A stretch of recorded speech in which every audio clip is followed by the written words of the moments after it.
अस्सलाम वालेकुम, मैं हूं फखर दुरानी और आप देख रहे हैं फैक्ट चेक पाकिस्तान। आज 3 मौज़ूआत के ऊपर बात करेंगे। पहले नंबर पे हम बात करेंगे, 2 जजेस ने इख्तलाफी नोट दिया है रिजर्व सीट्स का जो केस है उसमें, उसके हुकूमत के ऊपर क्या असरात पड़ेंगे। मखसूस नशिस्तों के केस में हुकूमत को क्या कोई फ़ायदा मिलेगा इस इख्तलाफी नोट से या नहीं, और रिव्यू में क्या इस जो इख्तलाफी नोट है उससे जो रिव्यू की पिटीशन दायर की है, चाहे वो सियासी जमातें हों या इलेक्शन कमीशन, क्या उसको फ़ायदा मिलेगा या नहीं मिलेगा, इस पे तफसील से बात करेंगे। दूसरे नंबर पे बात करेंगे, हुकूमत ने इलेक्शन एक्ट तरमीमी बिल आज पेश करना है और कभी उम्मीद यही है कि आज ही ये बिल पास हो जाएगा, जिसके बाद इलेक्शन एक्ट की जो तरमीमी बिल है इसके बाद मखसूस नशिस्तों के केस के ऊपर क्या असरात पड़ेंगे और इसका फैसला क्या, इससे मखसूस नशिस्तें पीटीआई को दोबारा मिल जाएंगी इस बिल के पास होने के बाद या नहीं, इस पे भी तफसील से बात करेंगे। और तीसरे नंबर पे हम बात करेंगे, साबिक DGISI जनरल फैज़ हमीद की खिलाफ फौज के अंदर इंटरनल इंक्वायरी चल रही थी, उनकी मुबैना तौर पे करप्शन और लूट मार के खिलाफ उस जो इंक्वायरी है उसकी क्या अपडेट है। अभी तक जनरल फैज़ हमीद के खिलाफ कोई महकमा जाती एक्शन या कार्रवाई क्यों नहीं की गई, इस पे भी तफसील से बात करेंगे। सबसे पहले हम बात कर लेते हैं जो 2 जजेस का अकलियती नोट है या डाइसेंटिंग नोट है उसके ऊपर, जिसमें उन्होंने बड़े ही संजीदा और अहम नोयत के सवालात उठाए हैं, चाहे वो मुख्तलिफ आइन की शिकों के हवाले से हो, जो ये 2 जजेस समझते हैं कि इनको वायलेट किया गया है सिरे से, या तो 8 जजेस ने वायलेट किया है या बिल्कुल सिरे से इग्नोर कर दिया है, जिसमें आर्टिकल 51 है जो कि कौमी असम्बली में मखसूस नशिस्तों के हवाले से बाकायदा उसकी गाइडलाइन दी गई है, और उसके साथ साथ आर्टिकल 106 है जो कि सूबाई असम्बली की मखसूस नशिस्तें हैं, चाहे वो ख़वातीन की हैं या अक़लियतों की है। ये आर्टिकल 6 में इनकी सूबाई असम्बली की जो नशिस्तों के बारे में बताया गया है। तो ये जजेस ने सवालात उठाए हैं कि क्या आइन में ये आर्टिकल्स जो है क्या वो अभी तक मौजूद हैं, और मौजूद हैं तो फिर ये उनका ये जो फैसला दिया गया है। फिर उसके बाद आर्टिकल 185 175 के हवाले से भी सवालात उठाए हैं इन जजेस ने। 185 जो है वो हाई कोर्ट्स की जो रिट जुरिस्डिक्शन है, सुप्रीम कोर्ट की रिट जुरिस्डिक्शन के हवाले से है कि जो हाई कोर्ट से फैसले आते हैं उनकी अपीलों के हवाले से वो सुप्रीम कोर्ट में सुने जाते हैं, लेकिन इसमें पीटीआई पार्टी ही नहीं थी, उसके बावजूद इनको आर्टिकल 187 जो कि कंप्लीट जस्टिस के हवाले से है उस पे जो फैसला देते हुए जजेस ने 8 जजेस ने पीटीआई को तमाम मखसूस नशिस्तें दी गई हैं। उसके ऊपर संजीदा किस्म के सवालात उठाए हैं जजेस ने। ये जो 2 जजेस हैं, जस्टिस नईम अफगान और उसके साथ जस्टिस अमीनुद्दीन खान, इसके अलावा साथ साथ उन्होंने आर्टिकल 62 और 63 के हवाले से भी इन्होंने काफ़ी सवालात उठाए हैं, जिसमें हलफनामे के हवाले से है, या फिर उसके साथ साथ जो 62(1)(f) है वो उसके हवाले से भी। तो ये तमाम तर जो सवालात हैं बड़े संजीदा नोयत के सवालात हैं। इस पे काफ़ी जो सहाफ़ी बिरादरी है वो बड़ा शोर मचा रही है कि ये जजेस ने इदारों को उकसाने की कोशिश की है, अपने सुप्रीम कोर्ट के जजेस के खिलाफ उकसाने की कोशिश की है। ये एक खुली बगावत है जो जजेस ने उकसाया है इदारों को कि आप इस फैसले के ऊपर अमल दरामद ना करें। तो इस हवाले से अगर आप आइन का मुतालिया करें, आइन में बाकायदा तौर पे जो आइन का आर्टिकल 4 है उसकी सब क्लॉज C, उसमें बाकायदा तौर पे कहा गया है कि कोई भी शख्स को कंपेल या मजबूर नहीं किया जा सकता कि वो किसी गैर आइनी या गैर कानूनी काम को करने के हवाले से मजबूर नहीं किया जा सकता। तो ये जजेस ने जो दिया है वो बिल्कुल आइन की रूह से ही ये फैसला या डाइसेंटिंग नोट दिया है कि किसी भी इदारे को हो या शख्स हो उसको आप मजबूर नहीं कर सकते कि किसी गैर आइनी और गैर कानूनी काम की करने के हवाले से। तो सवाल ये है कि ये फिर शोर क्यों मचाया जा रहा है इस डाइसेंटिंग नोट के ऊपर, और इसकी अहमियत क्या होगी। ये तो बड़ी बहस इसके ऊपर चली है कि इस डाइसेंटिंग नोट की कोई अहमियत नहीं है, इसमें कोई शक नहीं है कि इससे फैसला कभी जो है वो वापस नहीं हो सकता। लेकिन इस डाइसेंटिंग नोट में जो सॉलिड ग्राउंड के ऊपर जो आइनी खिलाफ वर्जियाँ इन्होंने बताई हैं मुख्तलिफ आइन की शिकों की, जो कि मैंने अभी बताया भी, 51 हो, 106 हो, 185 हो, 175 हो या 62 और 63 की मुख्तलिफ जो है सब क्लॉजेस की जो इसमें खिलाफ वर्जी की गई है, तो ये जजेस जो 8 रुकनी जो अक्सरियती फैसला था उनको रिव्यू में ये ज़रूर कंसीडर करने पड़ेंगे इन सवालात के जो है, और ये जवाबात भी इनको ये देने पड़ेंगे जो 8 रुकनी अक्सरियती जजेस हैं उनको, जो इनके साथी जजेस ने सवालात उठाए हैं। अब सवाल ये है कि क्या इसका कोई फ़ायदा मिल सकता है हुकूमत को या जो पिटिशनर्स हैं उनको जिन्होंने रिव्यू डाली है, तो बिल्कुल इसका फ़ायदा मिल सकता है। पहले तो एक फ़ायदा इनको मॉरल ग्राउंड मिल गई है, जो रिव्यू पिटीशन जिन्होंने फाइल की है वो अब इन ग्राउंड्स के ऊपर जो साथी जजेस ने सुप्रीम कोर्ट ने डाइसेंटिंग नोट में दिया है वो उसके ऊपर आर्ग्यू करेंगे, क्योंकि इसमें बहरहाल 8 जजेस को इसके सवालात का जवाब देना ही पड़ेगा। और जो दूसरा सबसे अहम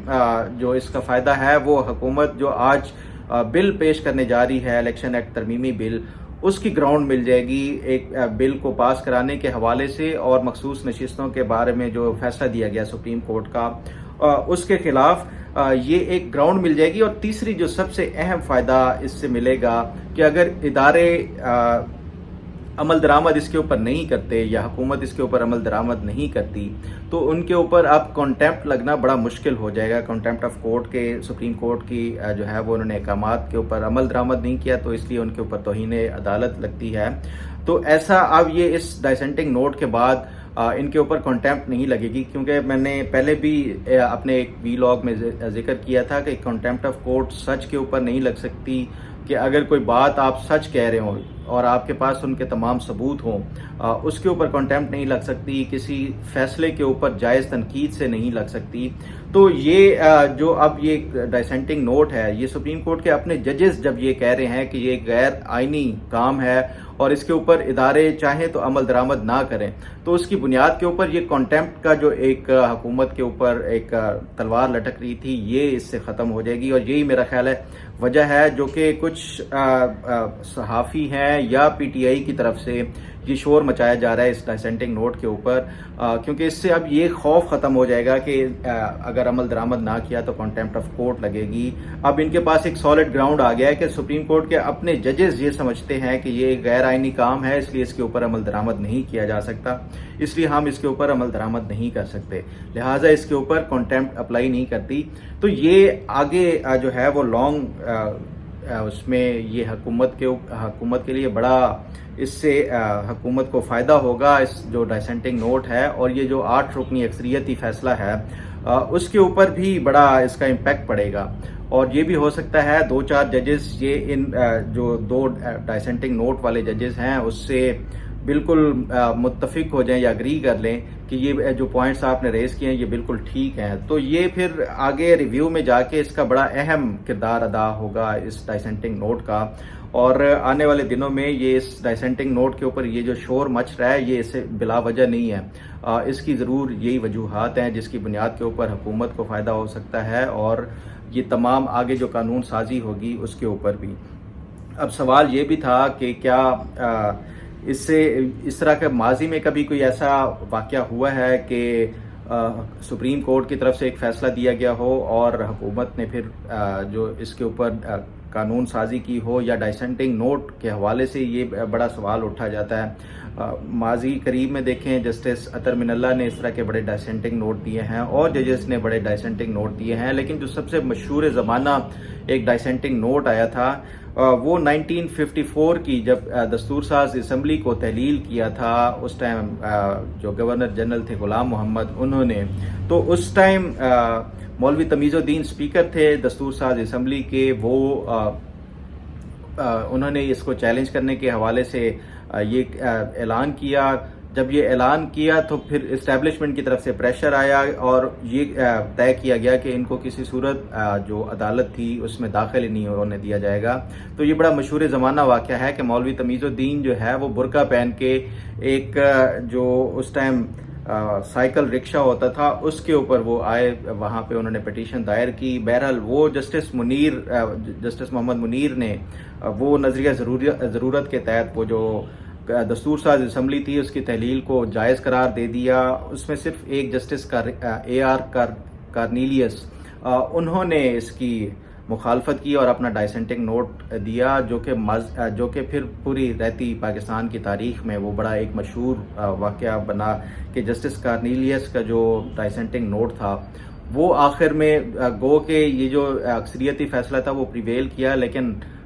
تاریخ نے یہ ثابت کیا کہ جسٹس کارنیلیس جو تھے وہ اپنے حق پہ تھے، اور جو جسٹس منیر تھا آج بھی اس کو تاریخ برے الفاظ سے یاد کرتی ہے۔ تو یہ ڈائسنٹنگ نوٹ کے حوالے سے جو شور تھا یہ کوئی بلا وجہ نہیں تھا، اس کی جو ہے آگے آ کے آپ کو اثرات سامنے نظر آئیں گے جب یہ اس کے ریویو میں جائیں گے، یا پھر کوئی کانٹیمپٹ کے حوالے سے کوئی انیشیٹ کرتی ہے سپریم کورٹ تو اس میں یہ بڑا ہیلپ فل ہوگا۔ اب بات کر لیتے ہیں، حکومت نے آج بل پیش کرنے کا اعلان کیا تھا کہ آج وہ الیکشن ایکٹ ترمیمی بل پیش کریں گے، جس کے تحت یہ جو سپریم کورٹ کی ججمنٹ ہے وہ ویسے ہی بے اثر ہو جائے گی، اور اس حوالے سے اب جو موجودہ جو ڈائسنٹنگ نوٹ ہے اس نے ایک بڑا ایک مورل گراؤنڈ پیش کر دیا ہے حکومت کو کہ اس کے اوپر عمل درآمد نہیں کیا جا سکتا، اور ریزرو سیٹس کے حوالے سے جو کچھ ایمبیگوٹیز تھی وہ دور ہو جائیں گی، خاص طور پہ جو لسٹیں جمع کرانے کا ایک مخصوص جو ٹائم پیریڈ ہوتا ہے اس میں پھر جو دوسرا 3 دن کے اندر اندر یہ فیصلہ کرنا ہوتا ہے کہ کسی بھی آزاد امیدوار نے کس پارٹی کو جوائن کرنا ہے، وہ بھی ایک کلیریفائی ہو جائے گا۔ تو یہ دراصل ترمیمی جو ایکٹ ہے یہ تمام جو ایمبیگوٹیز تھی ان کو کلیریفائی کرنے کے لیے لایا جا رہا ہے، اور اس جو ایکٹ ہے اس کے بعد یہ معمہ حل ہو جائے گا جو ریزرو سیٹس کا تھا، اور یہ کسی صورت پھر پی ٹی آئی کو نہیں دی جا سکتی۔ اب کیا ایسا کبھی ماضی میں بھی ہوا ہے کہ سپریم کورٹ نے کوئی فیصلہ دیا ہو اور ابھی ڈیٹیل ججمنٹ نہ آئی ہو، اس سے پہلے ہی حکومت نے کوئی ایکٹ لا کے یا کوئی قانون سازی کر لی ہو؟ تو یہ 96 کا بڑا مشہور واقعہ ہے جب الجہاد ٹرسٹ کیس کا تھا، اس میں جوڈیشری کو جب ایگزیکٹو سے علیحدہ کرنے کے حوالے سے سپریم کورٹ نے متفقہ طور پہ فیصلہ دیا، تو اسی دوران پیپلز پارٹی کی حکومت تھی۔ پیپلز پارٹی نے جو سپریم کورٹ کے ججز چیف جسٹس تھے سجاد علی شاہ، ان سے مشاورت کے بعد ایک قانون میں ترمیم یا آرڈیننس لایا۔ وہ آرڈیننس جو سپریم کورٹ کے مرضی سے لایا گیا تھا، اس کے بعد یہ 3 ماہ وہ چلا، پیپلز پارٹی کی حکومت ختم ہو گئی، تو اس کے بعد نگران حکومت آئی فخر الدین جی ابراہیم صاحب، انہوں نے بھی اس آرڈیننس کو دوبارہ ری پروملگیٹ کیا، اور پھر تیسری دفعہ جب نواز شریف کی حکومت آئی 97 میں، تو انہوں نے بھی اسی آرڈیننس کو ری پروملگیٹ کیا۔ 3 دفعہ یہ آرڈیننس لایا گیا، اور اس کے بعد پھر باقاعدہ اس کو قانون کی شکل دی گئی، پارلیمنٹ سے منظوری دی گئی تھی۔ یہ جو 96 میں جو آرڈیننس لائے گئے تھے، پھر حکومت نے اس کو لیگل ریفارمز ایکٹ آف 1997 کے نام سے باقاعدہ طور پہ قانون کی شکل دی، لیکن یہ جب پھر پرویز مشرف کی حکومت آئی 2001 میں، تو اس نے ایک سمپل آرڈیننس کے ذریعے جو سپریم کورٹ کے فیصلے کے تحت ایک قانون سازی کی گئی تھی، اس کو انہوں نے سسپینڈ کر دیا پرویز مشرف نے، اور 21 سال ہو گئے کسی عدالت نے پرویز مشرف سے کبھی نہیں پوچھا کہ آپ نے ایک سپریم کورٹ کے فیصلے کو ایک آرڈیننس کے ذریعے نل اینڈ وائڈ قرار دے دیا۔ 21 سال ہو گئے کسی عدالت نے یہ سوال نہیں پوچھا۔ یہ صرف جو عدالتیں ہیں یہ صرف اور صرف جو جمہوری حکومتیں ہیں یا منتخب نمائندے ہیں انہی سے ہی سوال جواب کرتے ہیں، انہی کو ہی اکاؤنٹیبل ٹھہراتے ہیں۔ کسی آمر کو کبھی بھی انہوں نے ایسا یہ چاہے وہ آئین کو سسپینڈ کر دیتے ہیں، معطل کر دیتے ہیں، یا کسی آرڈیننس کے ذریعے سپریم کورٹ کے فیصلے کی دھجیاں اڑا دیتے ہیں، کبھی کسی نے نہیں پوچھا۔ بہرحال یہ جو اب حکومت کرنے جا رہی ہے، یہ جو الیکشن ایکٹ ترمیمی بل لا رہی ہے، اس سے آگے آنے والے دنوں میں یہ جو مخصوص نشستوں والا فیصلہ تھا، اس میں جو ایمبیگوٹیز وغیرہ تھی وہ بالکل کلیئر ہو جائیں گی، اور یہ ایک کلیئرٹی لائے گا یہ جو الیکشن ایکٹ ترمیمی بل ہے۔ اب بات کر لیتے ہیں جنرل فیض حمید جو سابق ڈی جی ISI تھے، ان کے خلاف فوج کے اندر ایک انٹرنل انکوائری کرائی جا رہی تھی۔ ایک میجر جنرل کی سربراہی میں ایک کمیٹی بنائی گئی تھی جو کہ جنرل فیض حمید کی جو مبینہ طور پہ کرپشن اور ان کی لوٹ مار کے حوالے سے ایک انکوائری کرا رہی تھی، اور اس حوالے سے آپ کو یاد ہوگا کہ یہ مارچ یا اپریل غالباً تھا جس میں یہ میڈیا کو فیڈ کیا گیا تھا۔ باقاعدہ طور پہ ISPR نے اس کا اعلان نہیں کیا تھا، لیکن میڈیا کو فوج کی ہی طرف سے یہ بتایا گیا تھا کہ فوج نے انیشیٹ کر دیا ہے ایک انکوائری جنرل فیض حمید کے خلاف. خاص طور پہ جو ایک آپ کو یاد ہوگا ٹاپ سٹی یہاں پہ اسلام آباد میں ایک ہاؤسنگ اسکیم ہے، اس کے مالک کے گھر پہ آئی ایس آئی کے جو افسران تھے اور اس کے ساتھ ساتھ جو آئی ایس آئی کی ایک ٹیم تھی جس نے چھاپہ مارا، اور اس چھاپے کے دوران 400 تولے سونا، اس کے ساتھ ساتھ ہیرے جواہرات اور نقدی کوئی کروڑوں روپے کی رقوم اور باقی ڈاکیومنٹس وغیرہ ساتھ اپنے لے گئے تھے جو کہ کبھی پھر واپس نہیں کیے. تو اس جو ٹاپ سٹی کے مالک تھے، معیز نام تھا ان کا، انہوں نے سپریم کورٹ میں ایک پٹیشن دائر کی جس میں یہ تمام تر اپنے جو الزامات تھے یہ اور اس کے ساتھ ساتھ یہ بھی بتایا کہ جنرل فیض حمید نے اس کے بعد پھر اس سے رابطہ بھی کیا اور یہ بھی یہ یقین دہانی کرائی تھی کہ وہ تمام یہ جو لوٹی ہوئی رقم ہے یا باقی چیزیں واپس کر دیں گے، لیکن نہیں کیے. تو فوج نے اس پہ ایک میجر جنرل کی سربراہی میں انکوائری ٹیم بنائی جس نے جو ہے وہ انیشیٹ کرنا تھا. یہ تمام تر تحقیقات کے حوالے سے اب اس